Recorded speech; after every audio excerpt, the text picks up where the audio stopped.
blastmusic247.com. We're changing the industry one artist at a time.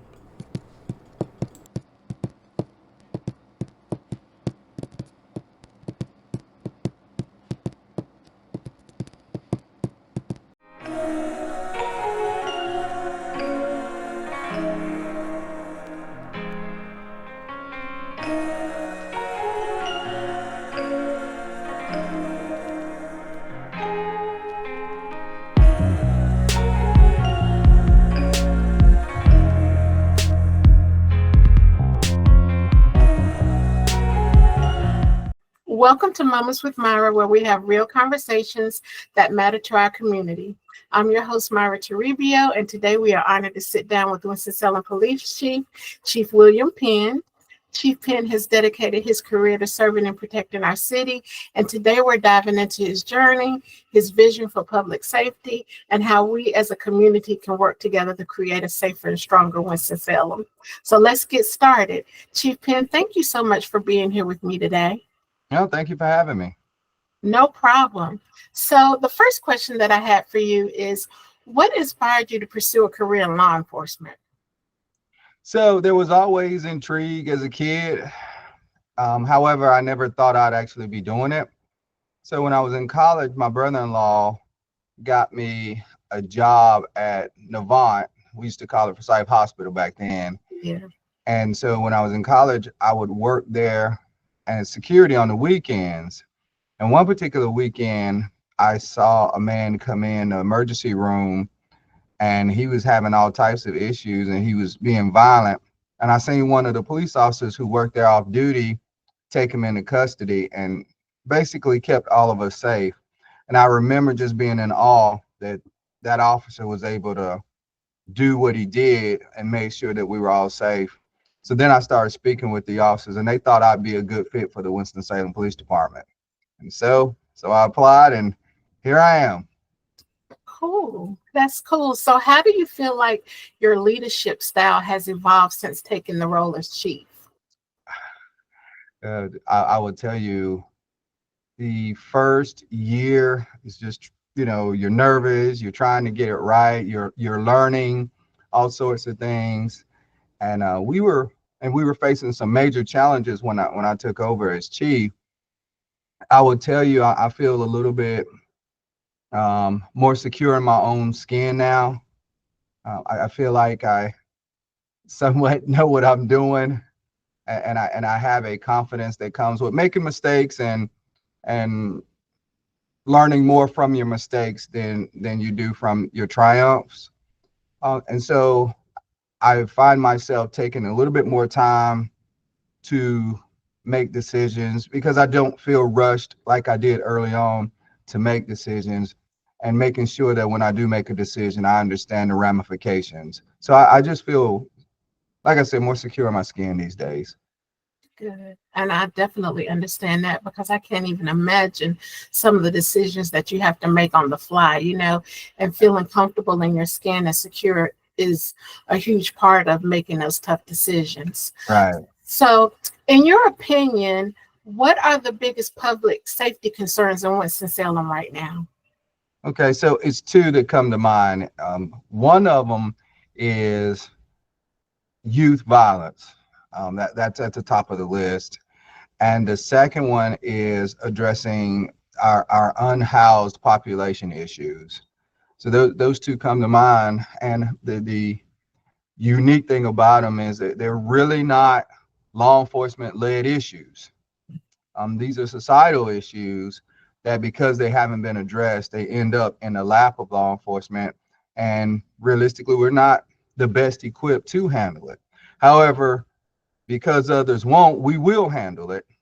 And then it goes back to the the previous question, which is no one wants to do it. And then when the police do it, they don't like how we do it.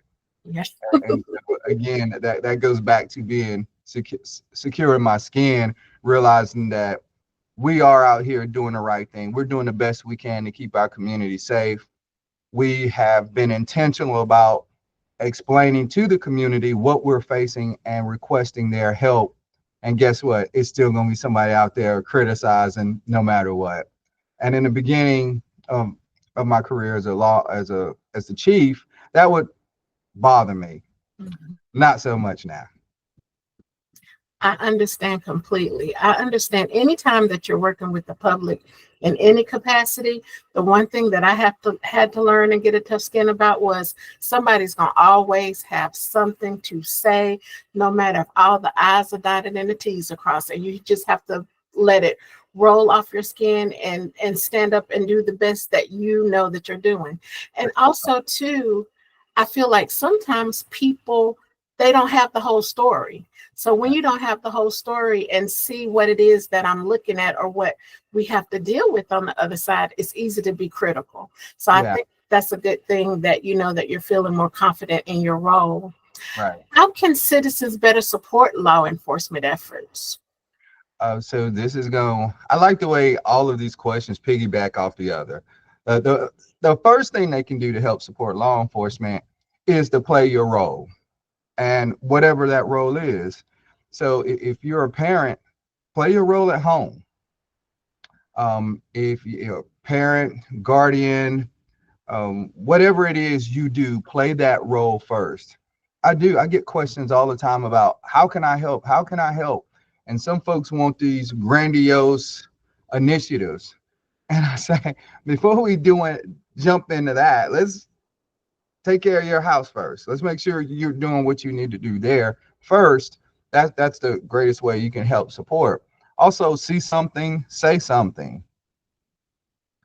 I often call our safety public safety because we can't depend on 400, 400 to 500 officers taking care of 255,000 people. That doesn't make sense. It's up to all of us to ensure that we're safe, and that's saying something when we see something. That's making sure we're watching after each other. Again, it takes the village, which we all know. So just because you don't have any kids doesn't mean you can't jump in and help out with some of our parents who are having a hard time being parents. So it's going to take all of us together to keep our community safe. And our that's such a low bar with the safety for us to thrive. We want Winston-Salem to thrive, not just be safe. Let's thrive. And so that's going to take a lot of effort on a lot of people's part. And again, so many people criticizing everything but come with no solutions. How about coming with some solutions? I like that. And just to kind of piggyback too off of what you were saying about things starting at home, what initiatives are in place to prevent youth from entering the criminal justice system? Right. So ultimately, the police department plays a supporting role in that. The number one initiative is mom and dad. That's the number one initiative. However, we understand that we do play a supporting role in that. So the police department itself, we have an explorers program in partnerships with our Winston-Salem Police Foundation. We have a Millennium Scholars where we provide scholarships in partnership with the foundation to various schools. In the summertime, we have a football league as well as a t-ball league where we bring kids in for free, teach them the skills of those games, teach them how to play together. Kids who learn to play together become adults who learn how to live together. Then we partner with Juvenile Crime Prevention Council for various programs there. Also, Juvenile Justice has several initiatives. The Parenting Path, I can go on and on. We partner with lots of our community organizations where we play the supporting role, where we show up and we play our role. We also do lots of referrals.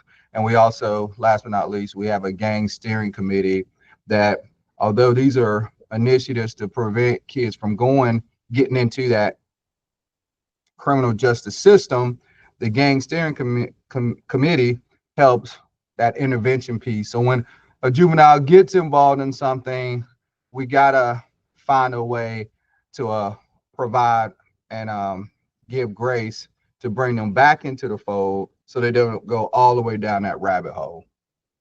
And that brings up a good point too. I don't know too much about law enforcement. I did study a little criminal justice in college, and I watched a lot of criminal shows on TV. So, I feel like that maybe I could solve a case or two if I needed to. Okay. Yeah. Yeah. But I was wondering, and I wanted to get your thoughts on the idea of maybe starting, especially with the juveniles. Since I am a spiritual life coach, when I am working with my clients, I always look at the cause. It's not just like the effect. Like, why did you feel angry? Where is this coming from? And sometimes I think just providing a safe space for them to be able to explore those feelings, judgment free kind of thing, could help down the road. And so I was wondering, what did you think about if there was a type of program where for juveniles or even for nonviolent criminals that are getting ready to be released, where how sometimes as part of their probation, they have to have like anger management classes and things of that nature, something along the lines of life coaching skills, because sometimes all it takes is for you to say, did you think about it? Did you take a pause before you did that? Do they even know how to do that? And to instill self-confidence in them to know that just because your friends are running in the street and doing this, that's not something that you have to do to be included in the crowd. So how would that work? Or if I wanted to try to look into starting a program, starting with the juvenile first, because I believe if we plant the seed on that level, then hopefully it will help adults not to go down the pathways that they go down. So how would that work hand in hand with law enforcement, you think? Yeah. First, I think it's an excellent idea. I'm a firm believer that there's no one way to do things. So very rarely, if you're coming to me asking, would this work? Do I think this is a good idea? Absolutely, because it needs to be various ways to hit the core of this issue because people are different. I like the idea, but what I would encourage is to start small. A lot of times, people with these grand ideas come to the table and really don't understand capacity, understand the funding, and the needs in this city are great. But another thing is we actually have resources, but they're also spread out and they're in silos, so folks don't know. One initiative here may work for one adult or kid and may not for others. So we have to be open-minded to arts and then kind of point to what you were saying, these foundational initiatives, which is conflict resolutions. We take for granted that someone knows to count to 10 before they blow up, right? Mhm. And you'll be surprised at how few people know why do we count to 10? Counting to 10 is just breathing. We make better decisions when oxygen is going to our brain. And so we tell kids when they're smaller, hey, count to 10 and don't tell them why. They become adults who don't know why either. I'm If you were to ask me right now what the biggest issue is, and I told you the issues in our community, but what's the root causes? And I would tell you it's the degradation of the family structure, of that family unit.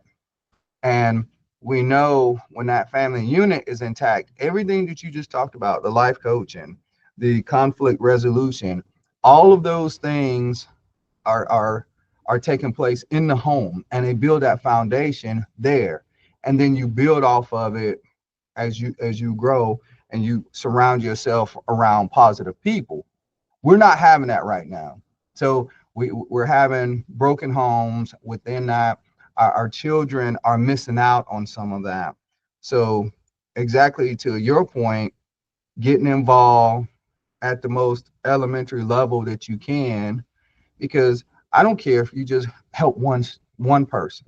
One person. I know that doesn't sound like a lot amongst 255,000 folks in Winston-Salem, but that could be the one who's going to commit a homicide, who's going to commit a robbery, or who may end up suffering, being unhoused because they haven't they don't have those skills. So what I would say is start small and build your coalition. Also, I would encourage you to find out who's doing something similar. There's no point in you and someone else battling to save the same folks. Join forces. Um, we have to get to a point where we don't mind working with somebody because we don't care who gets the credit if it's truly about ensuring that we improve our community. Yes, absolutely. And you brought up a good point when you were talking about the unhoused individuals and just mental health and the foundation. What training do Absolutely. officers receive around de-escalation as far as the mental health crisis and bias? Because I know with a lot of our unhoused people, I was a caseworker that worked with unhoused people. And a lot of them, the reason why they're unhoused, I found, was because of some mental issues that they had going on. So, what type of training do the officers receive to assist in those situations? Right. So from the very beginning in rookie school, the officers learn de-escalation. We talk about our special populations, which will include our folks who suffering um, with mental illness or even mental distress, because we know your mental health can fluctuate. So we learn that early on in rookie school, and then annually we receive different training. So all throughout the year. So it's not a one and done at the Winston-Salem Police Department. So you'll have it, and when you're in rookie school, you graduate, and then we bring our folks in the same way. They must remain proficient with their weapons. They must remain proficient with their vehicles. They must remain proficient in de-escalation. What one of the cooler things we do is that even in our defensive tactics, when we're learning that, we incorporate de-escalation into that. So giving good commands, calming folks down, uh, speaking softer to bring them down. All of that goes into our annual training. So we continuously do that. We also we also CIT, you know what CIT is, trained so that we understand, we take the 40-hour course and become CIT certified so that when we're dealing with someone who's suffering with mental distress, we have that training. So the goal is to get 100% of our officers CIT trained. We're not there yet, but many of them on the street are trained. Also, we work hand in hand with the Bear Unit, and the Bear Unit works is that team with the fire department who deal with mental illness, unhoused, our folks who are dealing with addiction.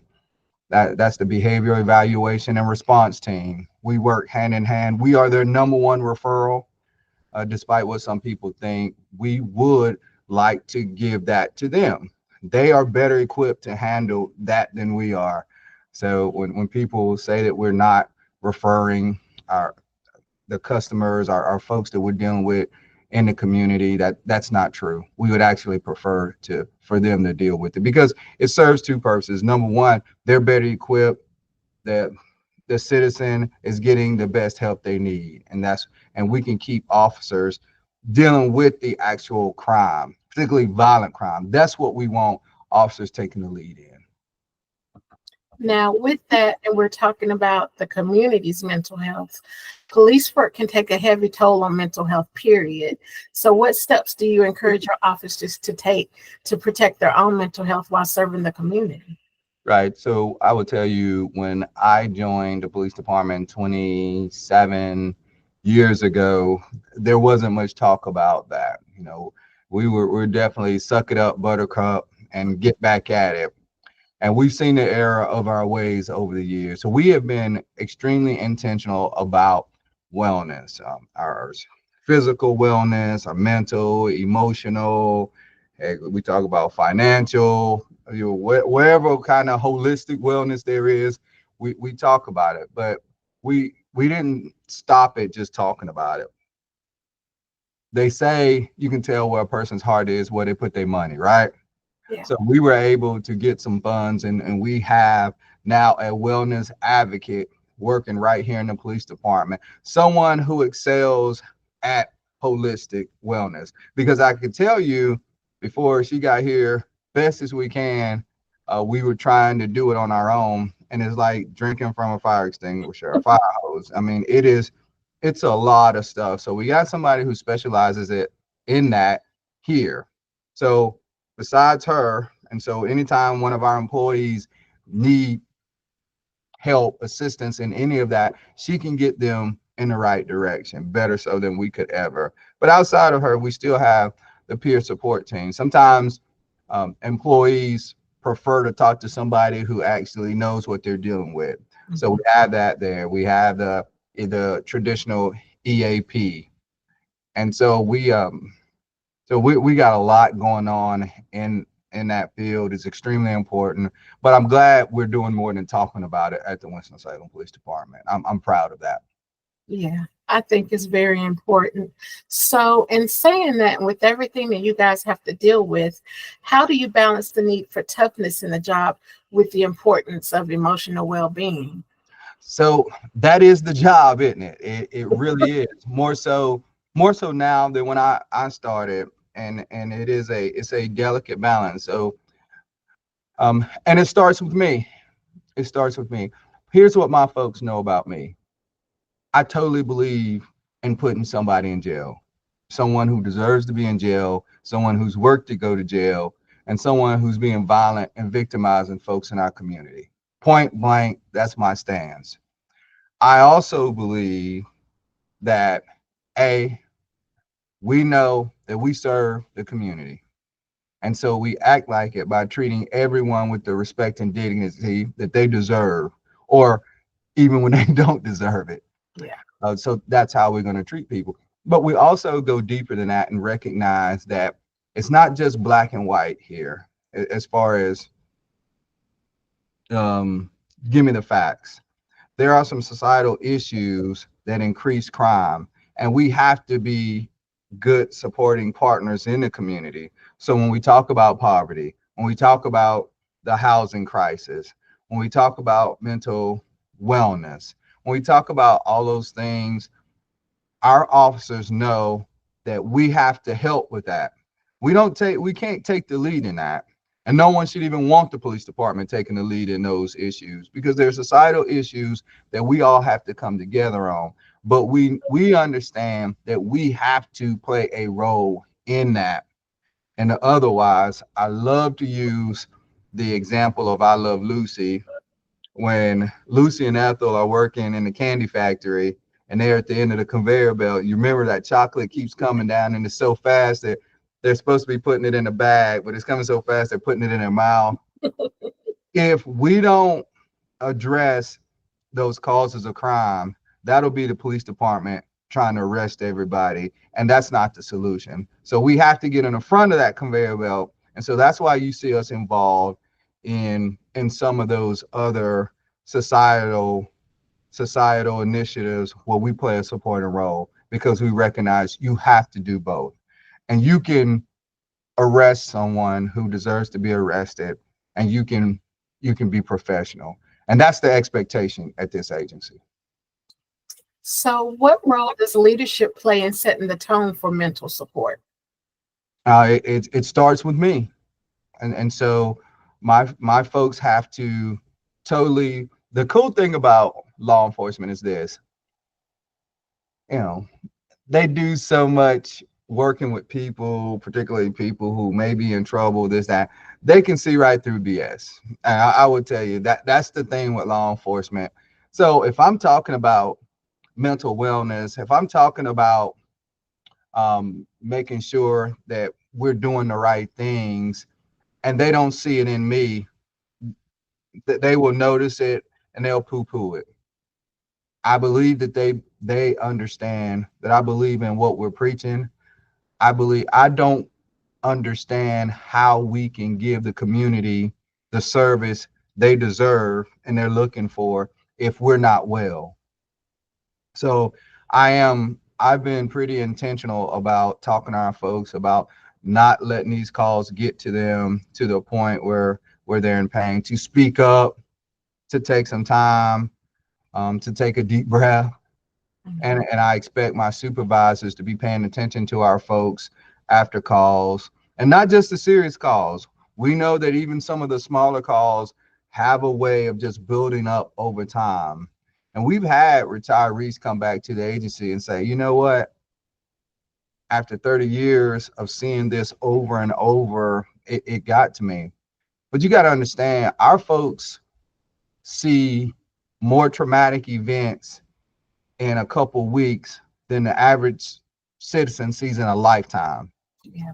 So it's nothing for them to go to a homicide scene, to a terrible incident with children, and that's just a work day. And then they're going to come back tomorrow.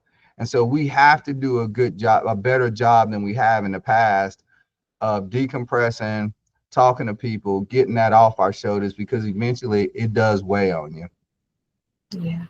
So how do you personally stay connected with the community outside of your official duties? Yeah. So number one, I feel like I'm never outside of my official duties, right? So uh, if anybody thinks I work Monday through Friday 8 to 5, they're wrong.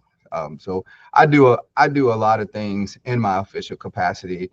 One of the things I'm most proud of is almost all community events we get invited to, and that says something about how our community feels about us, and the fact that we're going to be there says a lot about us, that we're going to show up. And it doesn't have to be something where somebody's getting in trouble.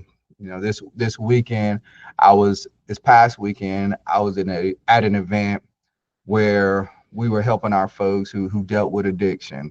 So just being out there, interacting and talking to people is how I spent my Saturday. The second part of that Saturday, I was in a Dunkin' booth at the American Humane Society. So me going to things in the community that's not just a security issue speaks to my connection with the community. Also, I'm still an assistant scoutmaster with the Boy Scouts, and I mentor and all that good stuff. So I'm pretty active in the community, because even my folks will tell you they see me everywhere. They see me places they don't expect to see me. But that's a tribute to the community as well. They want their police department to be a part of it. I'm at ribbon cuttings for arcades and what, a new credit union the other day. Uh, they ask us to be there because they know we'll show up.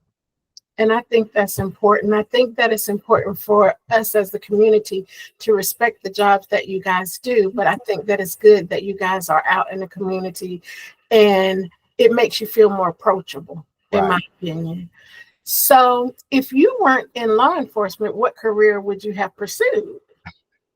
So it was funny listening to you earlier talk about you took some criminal justice classes in college. So I took 0 criminal justice classes. So none. Yeah. So I was actually a business student in college and both undergrad and graduate school. So I knew a little bit about business, but I would tell you, if I wasn't in law enforcement, I'd probably be either airline pilot or a doctor. Okay. I didn't expect those, but that's Yeah. pretty cool. That's Yeah. pretty cool. I wonder if that says I have control issues. Both of those things you kind of in control. So I wonder if that means anything. Well, I'm not gonna try to evaluate you, but it could just a little bit. As we're starting to wrap up, Chief Penn, what's something about you that people would be surprised to learn? I guess I know the folks who work with me don't think so, but I'm pretty funny. You know, I have a great sense of humor, and I don't they don't like my dad jokes probably, and they think I know they think I'm corny, but I'm pretty funny. I got some friends who told me that they would pay to get me on stage and give me a mic and go 30 minutes. They think I'm that funny. And I agree with them. I'm pretty funny.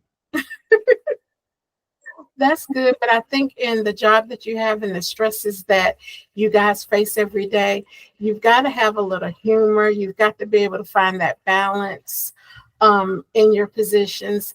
And I know when I was a case manager in the emergency room and working so closely with law enforcement for different cases and things, that really, really gave me the opportunity to develop relationships and to be able to see you guys in a different light. And I just really appreciate all of the things that you guys do, the way that you handle so many situations that we in the emergency room see and know about every day that other people have no idea. So I'm glad, and I hope that people will continue to work with you guys on initiatives and give you grace.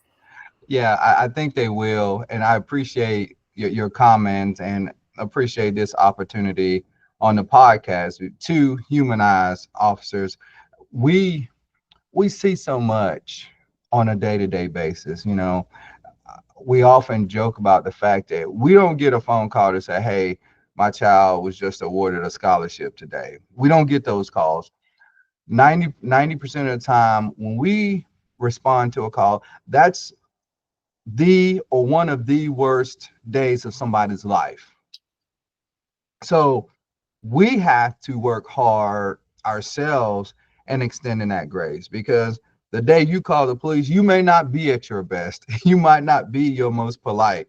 That might not be who you are on a day-to-day basis. You're calling us because you've lost control of a situation. So the same way we want folks to extend grace to us, because when they're dealing with us, they're not having a good day. We have to do the same and extending that grace as well. I know we come across from time to time as looking stoic, but part of that is we have to maintain composure, because oftentimes we're on the scene of an extremely emotional situation. And what does it look like if we're getting emotionally um, involved, right? So we need that, but also that on the other side of that, it makes us look robotic at times and not caring. I will tell you, on a day-to-day basis, the police officers in this agency are the most caring people I've ever seen. We recently had a commendation, or quarterly commendations, where we bring folks in and they get recognized for what they do.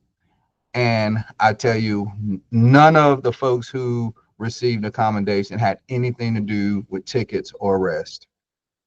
It was about seeing a family in need, and those officers, pulling money out of their own pockets to help someone hungry, some all of the things that have nothing to do with law enforcement. And that's why when we talk about the police department, our why is to secure the hope and well-being of our community. That says nothing about writing tickets, does it? It says nothing about putting people in jail. That's a part of securing that hope and well-being of our community. But we know what we do is way more impactful than just an arrest or a ticket. So that's why we understand our why. And we're doing so much more than what people even have an idea of what we do.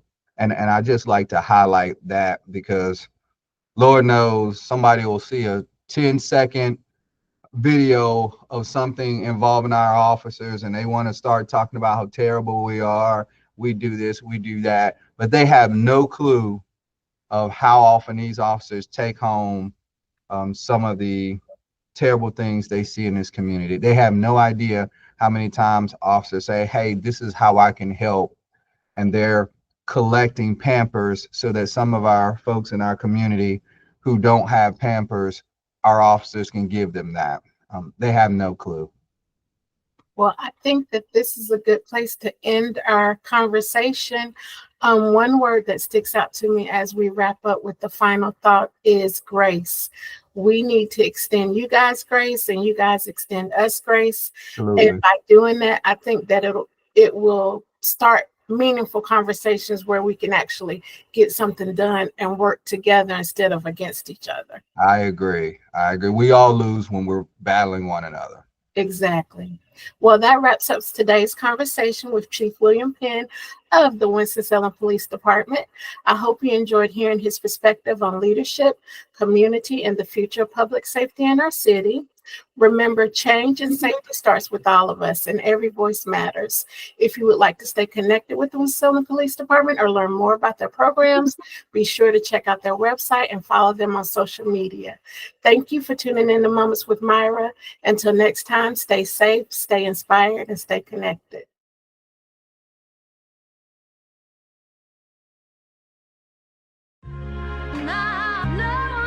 Man, got a brother out here in Raleigh, man. Shout out to that brother Sky High Fresh. Y'all know what it is. Well, my mama called me Marty and my grandma called me son. I'm just a brother on the mic device, on to get it done. Hold it down like Reverend Run when he raising up his seeds. A brother got a heart full of love and free of greed. Get the work done through the Son, a chosen one. Through him we all begun, through him we all become. Some of all blessings through the words of all lessons. My mind is a weapon that I use with discretion, not for your impression. See, I dealt with my depressions through the scriptures of Yah. When you see me, you are seeing a better version Jamar. Just a man after righteousness, no fear of no viruses. The blood of Christ on my life is truly what I'm writing with. Killing demons, interceding, Holy Spirit leading to positions that I'm leading when I'm feeding the flock. Just a servant out here working while I'm touching the block. Souls thirsty and they hungry, you gon' feed them or not? Or try to scram for the gram as you lie for the props? I can look in your eyes and see the soul of an eye. That mellow, yeah. I'm an educated son of the only true son. Elohim represents, it's only just begun. Linked up with my brothers, now we brighter than the sun in the solar system. Now my brother's spitting what he is, representing with my kids and my weirds on the earth. Every single second on this turf is home birth. I mean, home turf, homie, is a birth of blessing. Hope you rewind that so you can get the lesson. See, my uncle called me Shiny and my mama called me son. I'm known for making beats and flipping rhythms on the drums. Mix the hi-hat with the snares, yeah, that's my native tongue. Then I mix that with the spirit of God and I become one of one. Excalibur, slicing up the ways of the evil one. Remember when we used to go to Eastland just to pick up something? Shooting my shot at any culture like I'm feeble, son. Not realizing the enemy had me feeble, son. In my mindset, mind gone. At that time, NETI song was my theme song. Rubber band, man. Yeah, that was my motivation. Top back on 24s, that was the correlation. Until God touched my soul and gave me separation. Yeah, in the word of God, I found my declarations. I started speaking that word, found my levitation. On anything that's negative, found my elevation. I'm an educated son of the only true son. Elohim represents, it's only just begun. Linked up with my brothers, now we brighter than the sun in the solar system. Now my brother's spitting what he is, representing with my kids and my weirds on the earth. Every single second on this turf is home birth. I mean, home turf, homie, is a birth of blessing. Hope you rewind that so you can get the lesson.